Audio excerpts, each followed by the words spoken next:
பூரட்டாதி, உத்திரட்டாதி நட்சத்திரங்கள் சேர்ந்து சதுர வடிவமான நட்சத்திரமாகும். ஜடாயு எனும் கழகரசனும் காமதேனு எனும் பசுவும் அவதரித்த நட்சத்திரம் உத்திராடம் ஆகும். காமதேனு வழிபாடு உத்தியோகம் எனும் புருஷ லசஷ்ணத்தை தரும். நலிந்த தொழில் வியாபாரம் விருத்தி அடைய இந்த நட்சத்திரதன்று காமதேனுவை பூஜித்தல், கல்லழகர் சகசலட்சுமீஸ்வரர் வழிபாடு செய்தல் சிறந்தது. உத்திரட்டாதி நட்சத்திரத்தில் பிறந்தவர்கள் ஆளுமை திறமை படைத்தவர்களாக இருப்பார்கள். அன்பும் இரக்க குணமும் கொண்டவர்களாக இருப்பார்கள். உண்மைக்கு முக்கியத்துவம் கொடுப்பார்கள். மற்றவர்களுக்கு அடிபணிய மாட்டார்கள். மற்றவர்களுக்கு உதவும் மனம் படைத்தவர்களாக இருப்பார்கள். எப்போதும் இளமை துடிப்புடன் இருப்பார்கள். மக்கள் விரோத செயல்களில் ஈடுபடுபவர்களை தட்டி கேட்பார்கள். மன உறுதி மிக்கவர்களாக இருப்பார்கள். பல கலைகளில் தேர்ச்சி பெற்றிருப்பார்கள்.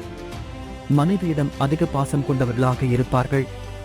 உங்கள் நடத்தை, சொல், செயல் ஆகிய அனைத்தும் எல்லோராலும் விரும்பப்படுவதாக போற்றப்படுவதாக இருக்கும்.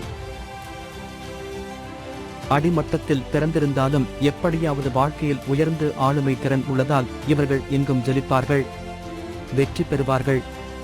உத்திராட்டாதி நட்சத்திரத்தில் பிறந்தவர்களுக்கு தெய்வம் ஸ்ரீ மகா ஈஸ்வரர்.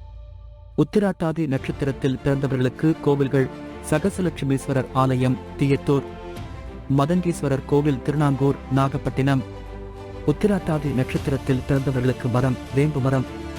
உத்திராட்டாதி நட்சத்திரத்தில் பிறந்தவர்களுக்கு பூக்கள் நந்தியாவட்டம்.